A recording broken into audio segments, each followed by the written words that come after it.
హరీష్ రావు బట్టి గారేమో ఆ బిల్లులు ఎట్లా ఇస్తలేడు, ఈ బిల్లుల మీద మాట్లాడిస్తే. సార్ స్పీకర్ సార్, గౌరవ శాసనసభ వ్యవహారాల మంత్రి గారు ముఖ్యమంత్రి గారి తరఫున వారు కొత్త మున్సిపాలిటీలను ఏర్పాటు చేస్తూ కొన్ని మున్సిపాలిటీల్లో గ్రామ పంచాయతీలను చేర్చుతూ ముఖ్యంగా సంగారెడ్డి జిల్లాలో నిర్ణయాన్ని గతంలో ఇచ్చినటువంటి ఆర్డినెన్స్ను ఈ సభ ఆమోదానికి తీసుకురావడం జరిగింది.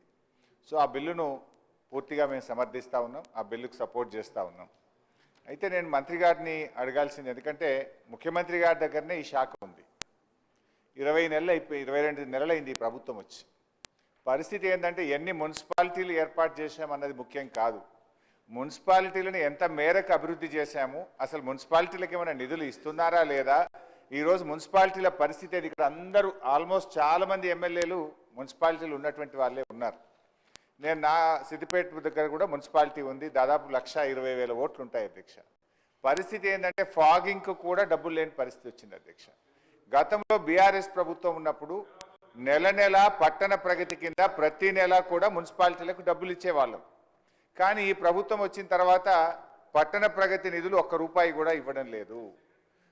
ఎన్నికలు జరగలేదని అటు ఫైనాన్స్ కమిషన్ డబ్బులు రావడం లేదు. పైగా ఎల్ఆర్ఎస్ గతంలో మీరే మా మీద ఆరోపణలు చేశారు, బీఆర్ఎస్ ప్రభుత్వం పేదల నుండి డబ్బులు వసూలు చేస్తూ ఉంది, రక్త మాంసాలు పిలుస్తూ ఉన్నారు. కాంగ్రెస్ వస్తే ఉచితంగా ఎల్ఆర్ఎస్ చేస్తాం, ఫ్రీగా చేస్తాం.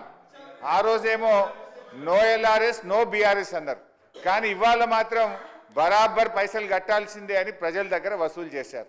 మరి ఇప్పుడు అదే ప్రజలు రేపేమంటారు, నో ఎల్ఆర్ఎస్ నో కాంగ్రెస్ అనే పరిస్థితి కూడా వస్తుంది. అయితే ఇక్కడ పాయింట్ ఏంటంటే నేను ఎల్ఆర్ఎస్ గురించి ఎందుకు తెచ్చానంటే, ఆ రోజు మా ప్రభుత్వం ఉన్నప్పుడే ఎల్ఆర్ఎస్ జీవో తెచ్చాం. ఆ జీవోలో చాలా స్పష్టంగా ఏం చెప్పినామంటే, సర్టెన్ అమౌంట్ ఆఫ్ మనీ ఆ మున్సిపాలిటీ అభివృద్ధి కోసం కేటాయించడం జరుగుతుంది, సర్టెన్ అమౌంట్ ఆఫ్ మనీ ఆ అర్బన్ డెవలప్మెంట్ అథారిటీ అభివృద్ధి కోసం కేటాయించడం జరుగుతుంది. మరి ఎల్ఆర్ఎస్ మీద వచ్చిన డబ్బులు ఎన్ని, దాన్ని ఎప్పట్లోగా మున్సిపాలిటీలకు అందిస్తారు, ఆయా పట్టణ అభివృద్ధి సంస్థలకు అందిస్తారో దయచేసి మంత్రి గారు చెప్పాలని నేను కోరుతా ఉన్నా. వచ్చిన డబ్బు ఎంత, వాటిని మున్సిపాలిటీలకు పట్టణ అభివృద్ధి సంస్థలకు ఎప్పట్లోకి ఇస్తారు. ఎందుకంటే ఒకవైపు మీరు పట్టణ ప్రగతి బంద్ చేసిండ్రు, ఫైనాన్స్ కమిషన్ కేంద్ర ప్రభుత్వం బంద్ చేసింది, రాష్ట్ర ప్రభుత్వం నుంచి నయా పైసా మున్సిపాలిటీలకు ఇవ్వడం లేదు.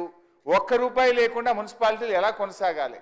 కనీసం ప్రజలు కట్టిన డబ్బు, మా పట్టణం అభివృద్ధి చెందుతుందని ప్రజలు కట్టిన డబ్బు ఆయా మున్సిపాలిటీలకు చట్టంలోనే ఉంది, ఆనాడిచ్చిన జీవోలోనే ఉంది, దాన్ని ఎప్పట్లోగా చెల్లిస్తారో స్పష్టంగా ఈ సభకు చెప్పాలని నేను శ్రీధర్ బాబు గారిని కోరుతున్నాను. మీకు కూడా మంతని మున్సిపాలిటీ ఉంది, మీకు కూడా డబ్బులు వస్తాయి, అసలు ఇస్తారా ఇవ్వరా. ఇప్పుడు స్టాంప్స్ అండ్ రిజిస్ట్రేషన్ ద్వారా ఆ మున్సిపాలిటీలో ఎన్ని రిజిస్ట్రేషన్లు అయినా దాంట్లో కొంత పర్సెంటేజు ఆ పట్టణ అభివృద్ధి సంస్థకి ఇవ్వాలి, అది బంద్ చేసిండ్రు. స్టాంప్స్ అండ్ రిజిస్ట్రేషన్ డబ్బు ఇయ్యరు, ఎల్ఆర్ఎస్ ఇయ్యరు, తర్వాత పట్టణ ప్రగతి ఇవ్వరు. ఏం మరి మున్సిపాలిటీలు ఎట్లా నడవాలి అధ్యక్ష. మేము ఇన్ని మున్సిపాలిటీలు ఏర్పాటు చేసినాము, కొత్త మున్సిపాలిటీలు పెట్టినామని చెప్పడం కాదు కదా, ఆ మున్సిపాలిటీల పరిస్థితి ఏంది. ఇవాళ మున్సిపాలిటీల్లో మున్సిపల్ కమిషనర్లు చాలా చోట్ల లేరు, శానిటరీ ఇన్స్పెక్టర్లు లేరు, అదేవిధంగా మున్సిపాలిటీల్లో ఇంజనీర్లు లేరు, అంతా అయోమయం. మీకు స్టాఫ్ లేదు, ప్లానింగ్ లేదు, ఏర్పాటు చేసుకుంటూ పోతా ఉన్నారు. కొత్త మున్సిపాలిటీలు ఎన్ని ఏర్పాటు చేస్తుందో దానికి అనుగుణంగా ఇంజనీర్లను, శానిటరీ ఇన్స్పెక్టర్లను, కమిషనర్లను, సిబ్బంది నియామక ప్రక్రియ కూడా చేపట్టండి, పోస్టులు కూడా శాంక్షన్ చేయండి. ఇవాళ నా దగ్గర 3 శానిటరీ ఇన్స్పెక్టర్లు ఉండాలి నా టౌన్లో, ఒక్క సింగిల్ శానిటరీ ఇన్స్పెక్టర్ లేడు, 3కు 3 ఖాళీ. అంటే మీరు ఈ రకంగా ఉంటే ఎట్లా. మీరు ఇంకా కొత్త మున్సిపాలిటీలు ఏర్పాటు చేస్తున్నారు, మరి దానికి అనుగుణంగా ఉద్యోగ నియామకాలు జరుగుతున్నాయా, పోస్టులు శాంక్షన్ చేస్తున్నారా, ఆ ప్రక్రియ కూడా చేపట్టాలని చెప్పి నేను గౌరవ మంత్రి గారిని నేను కోరుతా ఉన్నా. అధ్యక్ష, ఇంకో విషయం కూడా ప్రభుత్వం దృష్టికి తేవాలనుకుంటున్నా. గతంలో కేసీఆర్ గారు ఉన్నప్పుడు మీరు ఎందుకంటే సంగారెడ్డి జిల్లా గురించి చెప్పారు కనుక చెప్తున్నా, ఆ సంగారెడ్డి జిల్లాకు కేసీఆర్ గారు ఇదే మీరు చెప్పిన పటాన్చెరు నియోజకవర్గానికి, సంగారెడ్డి నియోజకవర్గానికి, జహీరాబాద్ నియోజకవర్గానికి 50 కోట్లు ఎస్డిఎఫ్ నిధులు మంజూరు చేశారు. బాధ కలిగే రాష్ట్రంలో చాలా మున్సిపాలిటీలకు ఇచ్చారు. మా సబితకి చెప్తుంది, మీ ప్రభుత్వం రాగానే ఆ డబ్బులన్నీ రద్దు చేసినారు. ఆ రద్దు కూడా ఎట్లుందంటే పక్కనే మా దామోదరన్ ఉంటాడు, దానికి కూడా అందోల్ మున్సిపాలిటీకి కేసీఆర్ గారు ఎస్డిఎఫ్ ఇచ్చారు. అందోల్ది మాత్రం ఉంచుకున్నారు, పని చేసుకున్నారు.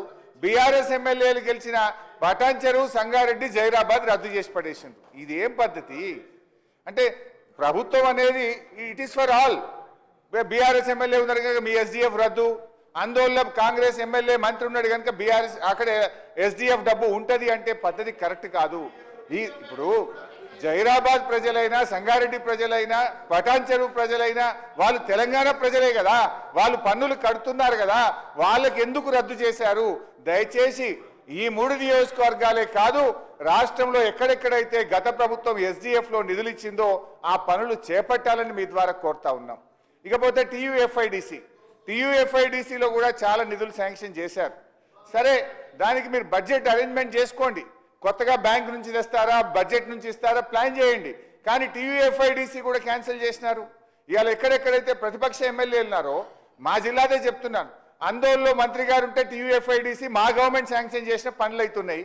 పక్కన జైరాబాద్ బంధు, సంగారెడ్డి బంధు, సదాశివపేట బంధు, పటాన్ చెరువు బంధు, దుబ్బాక బంధు, రాష్ట్రంలో మా బీఆర్ఎస్ బీజేపీ ఎమ్మెల్యేలు ఉన్న చోట టీయూఎఫ్ఐడిసి బంద్ చేశారు. మా పొన్నమన్న దగ్గర కూడా నడుస్తుంది టీయూఎఫ్ఐడిసి. అదే మా సిద్దిపేట జిల్లాల సిద్దిపేట బంధు, దుబ్బాక బంధు, గజ్వేల్ బంధు, చేర్యాల బంధు, ఒక్క పొన్నమన్న దగ్గర మాత్రం టీయూఎఫ్ఐడిసి నడుస్తుంది. ఎందుకు? అక్కడ కాంగ్రెస్ ఎమ్మెల్యే. ఇది కరెక్ట్ కాదు. సో దయచేసి మా సబ్మిషన్ మీతోని ఎల్ఆర్ఎస్ డబ్బులు విడుదల చేయండి, అదేవిధంగా స్టాంప్స్ అండ్ రిజిస్ట్రేషన్ డబ్బులు విడుదల చేయండి, పట్టణ ప్రగతి డబ్బులు విడుదల చేయండి. ఎన్ని మున్సిపాలిటీలు ఏర్పాటు చేశామన్నది ముఖ్యం కాదు, ఆ మున్సిపాలిటీల్లో అభివృద్ధి జరుగుతుందా, మున్సిపాలిటీల్లో సిబ్బంది ఉన్నారా అనే విషయాన్ని కూడా మీరు గమనంలోకి తీసుకోవాలని, స్పష్టంగా ఎల్ఆర్ఎస్ డబ్బులు ఎప్పుడు ఇస్తారు, మరి అదేవిధంగా టీయూఎఫ్ఐడిసి, ఎస్డిఎఫ్ పనులు గత ప్రభుత్వం మంజూరు చేసిన కొనసాగించాలని మీ ద్వారా వారిని కోరుతున్నాను అధ్యక్ష. సార్, ప్రతి సందర్భంలో కూడా హరీష్ రావు గారు సార్ బిల్లు ఒకటి ఉంటే